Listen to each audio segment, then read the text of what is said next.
you fail to turn up. Therefore, it is a mystery to me why you always turn up like a bad penny the moment the doors are flung open and stay until the last song is played." "Habit," he said with a resigned huff. "My father insisted it was imperative to be neighbourly, and that edict has become ingrained in my conscience, no matter how hard I try to ignore it. And my blasted neighbours." "Maybe if you joined in, you'd enjoy it?" "I sincerely doubt that." "Ask someone to dance." "No, I loathe dancing."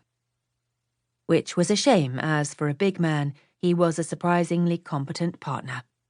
Not that she would ever tell him, of course, any more than she would ever let on how much she missed the close friendship they had once shared, or how much she still grieved for his father too. Caleb Parker had meant the world to her, and his loss had left a big hole in her heart, one that was made bigger by the withdrawal of his vexing son from her life on the back of it. It was sad, more than sad actually, but she and Ned had ceased trading niceties as soon as they hit adulthood. If she would have let him, she was convinced he would have ceased bothering with her completely, exactly as he had everyone else.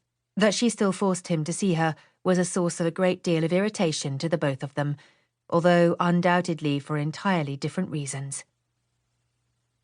"Perhaps have a conversation with someone then." "With one person this evening, at least. Mrs. Outhwaite's niece is pretty." Mrs. Outhwaite's visiting niece, in Isobel's humble opinion, was perfect for Ned.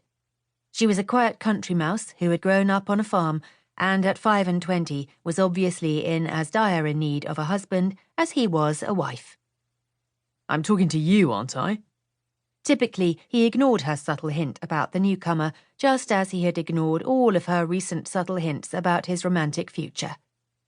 "By my reckoning, and your logic, that's my one done now till next month."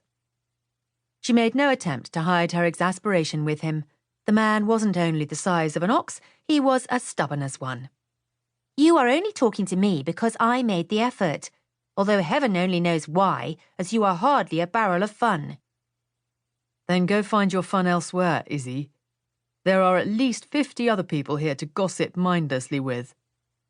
He always pretended to abhor gossip, but still always seemed to know it just the same. "Save your scintillating conversational efforts for someone else who'll appreciate them." He flapped one meaty paw in the direction of the refreshment table where a crowd of locals were chatting. "And take your unsubtle matchmaking efforts with you. Or better still, go find a willing man to flirt with, as that seems to be your favourite sport." He jerked his thumb in the direction of Mr. Bunyan, the local solicitor's socially ambitious new apprentice, who had a peculiar penchant for lacy cuffed shirts and had breath so rancid it had almost burned her eyebrows off when she had danced with him earlier.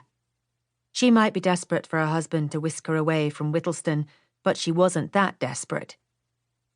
"He's male, single, and has a pulse, so clearly fits all of your discerning criteria."